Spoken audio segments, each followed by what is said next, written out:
Welcome to the Double R Show, the podcast that features everything about North Lincoln County. The Double R Show, directed and produced by Paul Robertson and hosted by the voice of Lincoln City, Roger Robertson.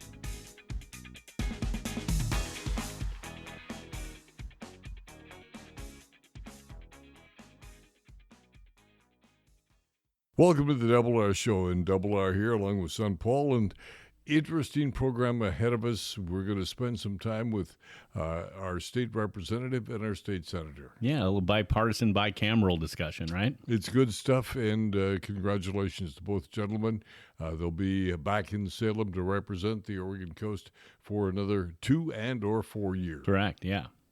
That'll be coming up right after this. Bob's Beach Books in the Ocean Lake area of Lincoln City does in fact have what you'll want to read. I'm Diana Portwood, and if we happen to be out of a particular bestseller, in a day or two we'll have it back in the store waiting for you. Bob's Beach Books, so you can join the conversation. Wouldn't it be great to have all your insurance needs handled by one agency? This is Charlotte Lado with Farmers Insurance and the Insurance Store. Visit our office next to the Wildflower Grill in Lincoln City. Let us be your one stop for your personal, commercial, health, and Medicare insurance needs. State Senator Dick Anderson, newly re-elected. Congratulations. Thank you, Roger. Appreciate it. Once again, honored to represent the coast and a little bit of Benton County. So it's a pleasure. So when you look back at this election, what do you draw from it, Dick? I hate campaigns would be one. I'm glad I got a 4-year term where I don't have to, campaign every 2 years or so. But, Roger, one of the things that really jumped out at me is I took advantage of it being a campaign year, and early on in the summer did town halls all over the district, every community, and had from 4 people to 40 people in different sessions. And they voiced, their concerns, because it wasn't a campaign. This was more legislative, and I was looking for what's wrong, what do we need to do. And then I would come home and read my emails. And interestingly, what I heard from the human being in person, I didn't get on my email. Different ballgame. A wholly different ballgame. And the emails are much more manufactured. They're generated robo, whatever, and even the topics. And so it's a good reminder, you got to talk to the people in person to hear what they're saying and not saying. And for my peer group, not to rely just simply on what you get on your emails. So, and those emails that you're talking about coming in, put together by political activists wherever. Yeah, advocates for, whatever you're talking, or they're pushing, a flavor of the month, so to speak. What did you find to be the big issue in the campaign, Dick? Really frustration out there. What I found was not inconsistent with what surveys have shown on the state. Inflation is a problem. People are caught shorthanded, wages versus cost of essentials. Housing is still, every place was an issue. Well, that's one of your main stakes. It is, very much so. So, of course, I was happy to hear that. But, also, I could speak to it, or what we're doing and trying to do. And then I think overall safety, there's a sense of insecurity, public safety out there. And I don't know if it's, throws into the area of, burglaries and the conflict between individuals today, much more out in the open, and, homelessness and just, stuff one hears. But those 3 areas came up quite a bit. And then it would quickly roll to more local issues, water, sewer, streets that are municipality kind of oriented. But, to me, it's that overall, and what I'm going to continue to work on is what I call, my big policy around healthy communities. To me, what will make individuals much more prosperous and their communities prosperous and healthy. And that gets back to things we've talked about before. I did not see a negative campaigning structure out against Senator Dick Anderson, which I am pleased about, because that to me means nothing. And I agree. Our campaign, really took it to the issue. Yeah, and it's nice, and I'll admit that it's nice being the incumbent because I've got a 4-year track record. I've got and plus the 12 years in local government, where people you'd hope would look at and say, well, gee, I'm hearing X, but I've never heard or seen Anderson in that environment. And so our campaign was really very, here's what we've done, here's what we're going to continue to do. Tell us whether we're on track or not. And that's what it should be. It should be, yes, very much so. Because it's, I continue to learn a lot as well. That's why I like in this job from my 12 years of local government now, going to have 8 years in state government, and how things work, how we can, positively impact citizens, their differences, policy differences for regions. It's kind of exciting. And to dive in, and I'm privileged to be in a great number of circles that a lot of people aren't able to penetrate, so I get early discussion, and I think that's where I'm most influential with being allowed into the early discussions about issues. Now, as we approach January, a new session sets in, bringing to the table what from Senator Dick Anderson? I'm staying with my healthy community themes, and as a reminder, those are housing. Housing continues to be an issue, a need, affordability, stability at all levels. Childcare, early learning childcare, and that crosses into education. I'm frustrated in that area that we don't have enough providers. Our results, accountability on education aren't very good for, and we're putting a lot of money into those.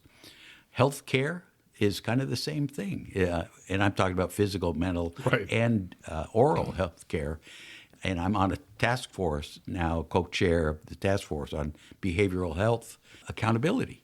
And because, again, doing the research, the state puts more funding. We're kind of middle of the road of all states, but our results are less than adequate. So we've got to figure out what's wrong with the system.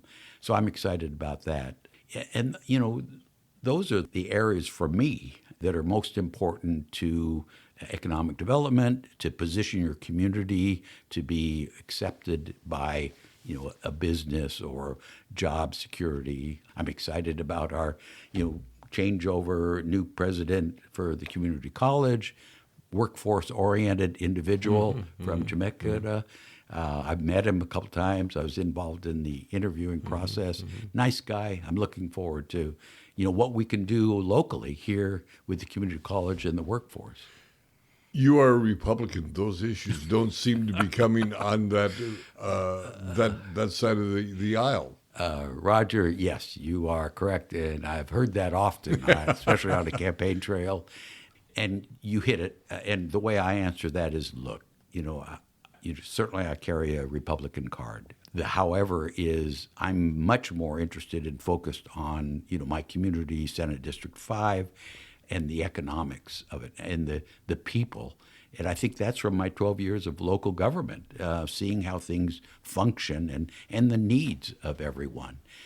So they're non-political. They shouldn't be political. Good. And quite frankly, they haven't been. I've been able to carry bills on the Senate floor, the housing bills that the governor wants. I carry her bills, different party, but yet it's so important. And, people may not like everything in that bill, but there's enough in it for me to say we will move forward even a little, and I'll take that. As you look at the upcoming legislative session, you are really in the minority party coming in.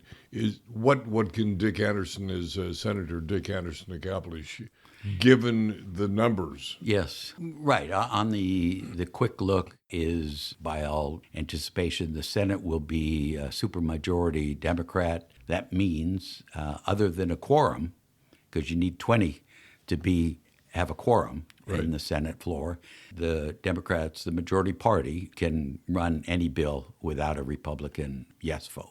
And that means taxes, that means policy, that means anything.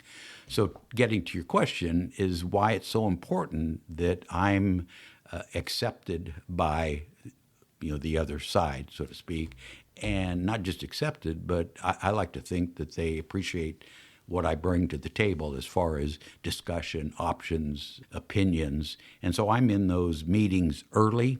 Again, what I've been all summer and will continue to be, helping shape legislation, and they'll benefit, certainly in my arena of interest for the coast. Senator Dick Anderson, newly reelected. Again, congratulations. We look forward to January and a new session. Thank you, sir. Appreciate it. Saturday, December 7th, it's a rock and roll rewind as Chinook Winds presents for one show only the legendary Chubby Checker. Come on, baby.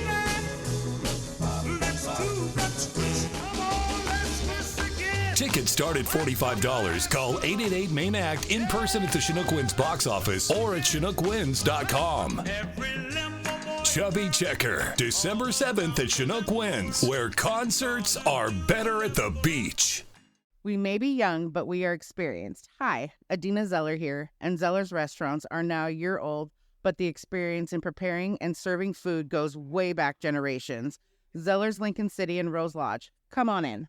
Northwest Septic Service is your one-stop shop for all your septic needs. Northwest Septic Service offers pumping, maintenance, repair, and inspections with one call, 541-994-6977. Buying or selling a home? Northwest Septic Service can inspect your sewer line or an entire septic system. Old or failing septic system? Northwest Septic Service can rejuvenate most drain fields, saving you thousands of dollars. 541-994-6977. Serving Lincoln, Tillamook, and Yamhill counties, Northwest Septic Service. If you're looking for great early garden fresh produce, it's Kenny's IGA in the Bay Area of Lincoln City. 4 generations of Morgans caring for your every grocery need. All of your favorite beverages, a full deli, meat, produce, and of course, groceries. Well, congratulations to State Representative David Gomberg and to our House district for re-electing Mr. Gomberg again. This is quite remarkable, your reign, if you will. Well, I'm in my 7th term with this election behind us, which means actually I will be 3rd in seniority in the entire Oregon House. Now, that means a lot when you come to Salem, does it not? Well, I mean, seniority means something, but so does the experience that you bring with you. I mean, the understanding of the process, to the sense of how you bring a project or a policy to conclusion. Mm-hmm. Yeah, it's more than knowing where the bathrooms are. It's knowing where the potholes are and how to find your way around the building and make things happen. And how you can fill that pothole, right? Well, you know that I have tried to focus not so much on policy, making new laws, as I have on trying to focus on infrastructure, building stuff, filling potholes. But that also means here in North County, building parks, building plazas, building welcome centers, supporting the cultural center here in town. Those are all things difference. I've tried to bring money home, money from other parts of Oregon back here to our part of Oregon. And I think that's made a difference here in North County, whether it's fire recovery in Otis or the developments that we've done here in Lincoln City, support for our water and sewer systems, new docks in Depot Bay, a dam in Newport, water and sewer systems in Waldport. Those are the kind of things that I've tried to focus on rather than just simply making new laws. Now, when you were rerunning for your position as state representative, no competition. Yeah, that was very interesting. It happens on occasion, but it doesn't happen very often in a district like ours because we don't live in red Oregon. We don't live in blue Oregon. We live in purple Oregon, which is to say that this is one of those districts that has the potential to swing Democratic or Republican. I mean, the best example I can think of that is that we have a Democrat in the House and we have a Republican in the Senate. True story. And I can't think of another district off the top of my head like that in Oregon right now. But in my particular case, no, nobody filed against me. In fact, a number of people wrote my name in on the Republican primary ballot so that I earned not only the Democratic nomination, but also the Republican nomination. And then I was nominated also by the Independent Party of Oregon. Okay. So kind of the trifecta. And that was a little confusing for folks when they picked up their ballot and it said David Gomberg, Democrat, Independent, Republican. Well, I looked at the ballot and it did, in fact, stress it out that way. But I believe you wound up somewhere like 98% of the total votes Yeah. you received? Yeah, what happened to the other 2%? Yeah, where are those people? Maybe they haven't been counted yet. Well, no, I was very proud of the outcome of that of that election, and very proud of the support that I've gotten from the people here in this district. We've worked very hard to earn that support, and I couldn't be more pleased as I go into the legislative session with that kind of momentum behind absolutely. me. Because people in the Capitol, they recognize that. They see that you're coming to the Capitol with the support of people who sent you there, not just by a small margin, but by a large margin. And that makes it easier when you go in and you try to advocate, articulate the concerns of this district. And we've got so many of them. What do you see as the major concern you will carry forth to Salem in January? Well, it's going to be a real tough legislative session. Why so? Well, because we've got big issues and we've got relatively small amount of money to address them with. Okay. Big issues like how do we pay for our roads and bridges? Here in Oregon, historically, we've paid for that with gasoline taxes. But we're buying less gasoline because we have electric vehicles and more fuel-efficient vehicles, and a lot of people are using public transit. That's all good, but it means we're buying less gasoline, and that's how we pay for our road infrastructure. Good news, bad news. So we got to figure out a new way to deal with that. The whole country needs to figure out a new way to deal with how we pay for our highways, our roads, and our bridges. But the governor also says we need another $500 million for K through 12 education. That's a big chunk. The costs of health care and mental health care in particular are going up. We currently spend more money on Medicaid in Oregon than we do for transportation, education, and public safety combined. Really? Yeah. It's a Did huge. not realize it was that big a chunk. Well, it's a huge amount of money that's going to pay for how we care for our older citizens and for families and people that have increasingly costly health concerns. As I look at my age, I have to applaud that. Well, all of us need to look over the horizon right. at how we're going to manage the cost of our care. I mean, look, even here in Lincoln County, if you end up in assisted living, that'll cost you anywhere from $7,000 to $10,000 a month. A month. Too often families are faced with an awful dilemma that you sell your parents' house to pay for their care, and you hope they die before they run out of money.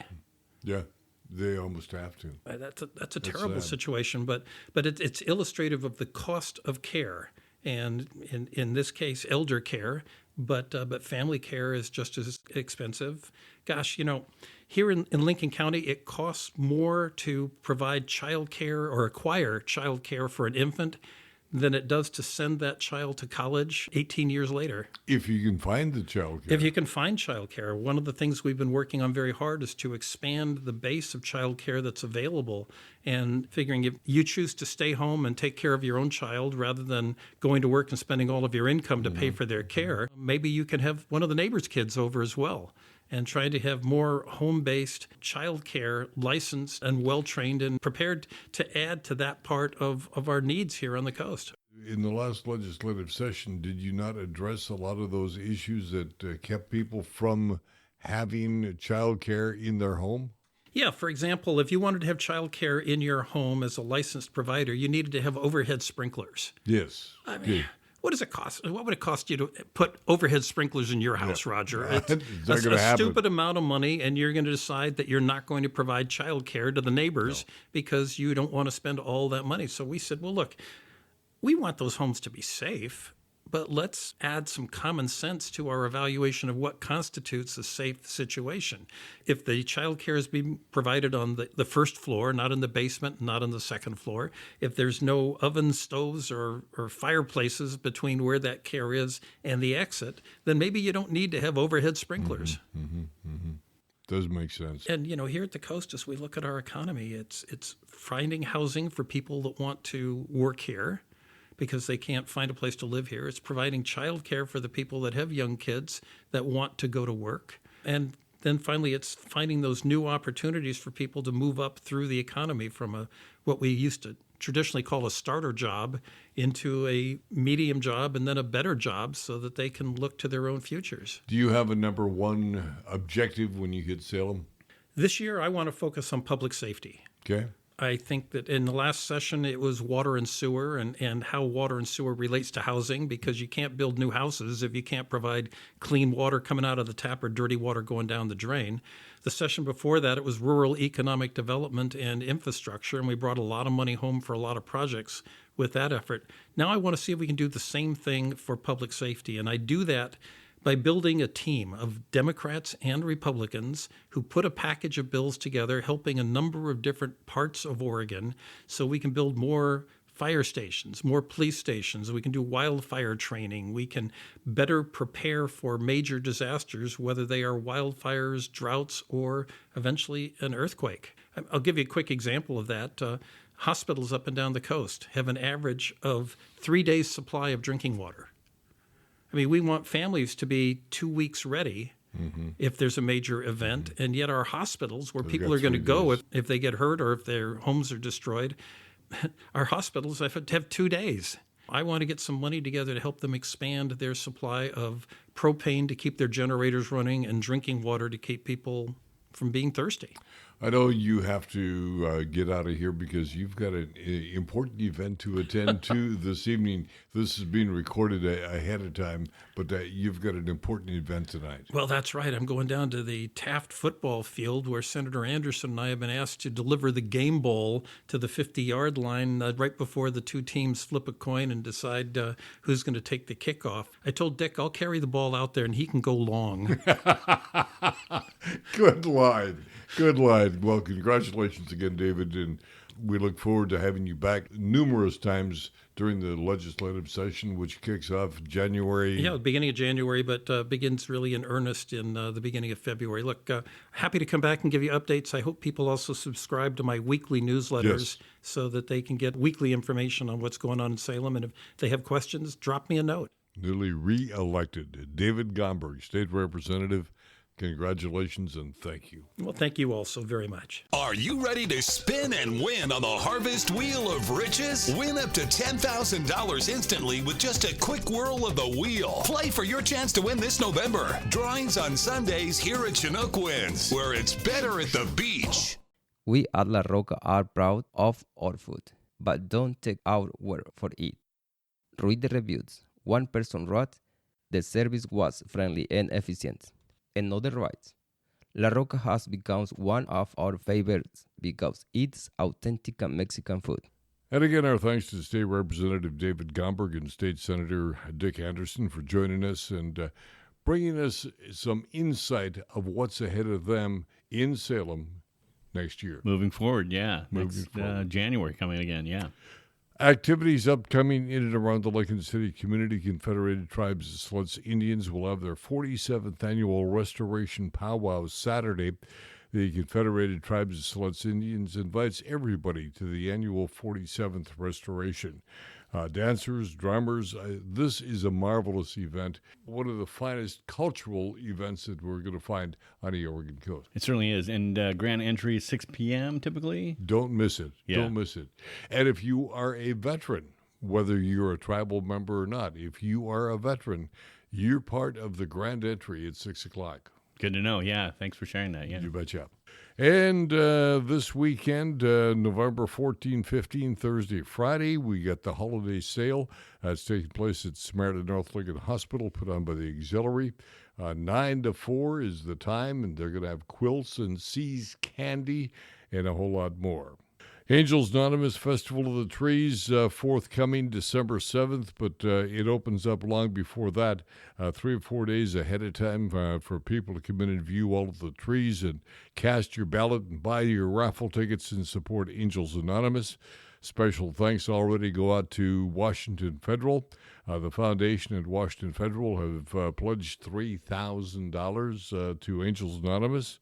We also have a marvelous contribution coming from Les Schwab Tire Center.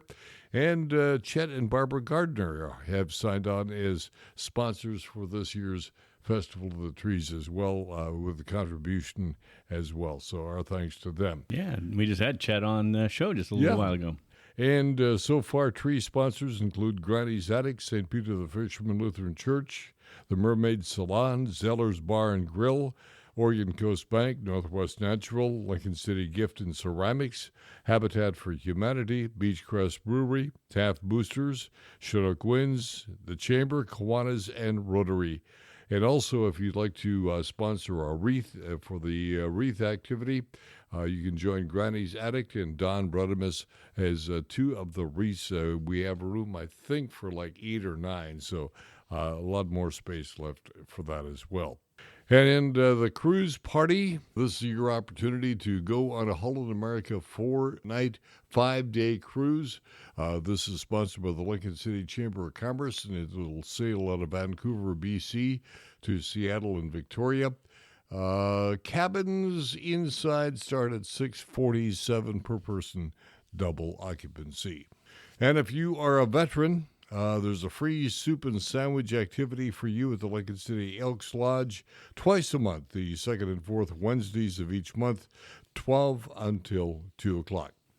Anything that we should know about the reserve? Yeah, so the Bicer Collaborative is going to be putting on a Gyotaku Winter Workshop. It's still a ways off yet, December 14th.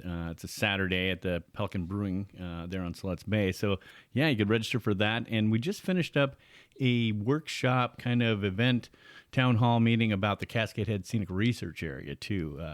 If you missed it, go online and you might be able to see one of those documentary videos of Chesra, which, again, is 50 years old this year. So we've been celebrating that and just had a town hall information sharing event there at Otis Fire Hall for realtors and folks that live in and around the area that might have benefit, from that act from 50 years ago. And it looks wonderful to be able to look out the window. You see the mountains, you see the trees, and you know that view is going to remain. Yeah, indeed.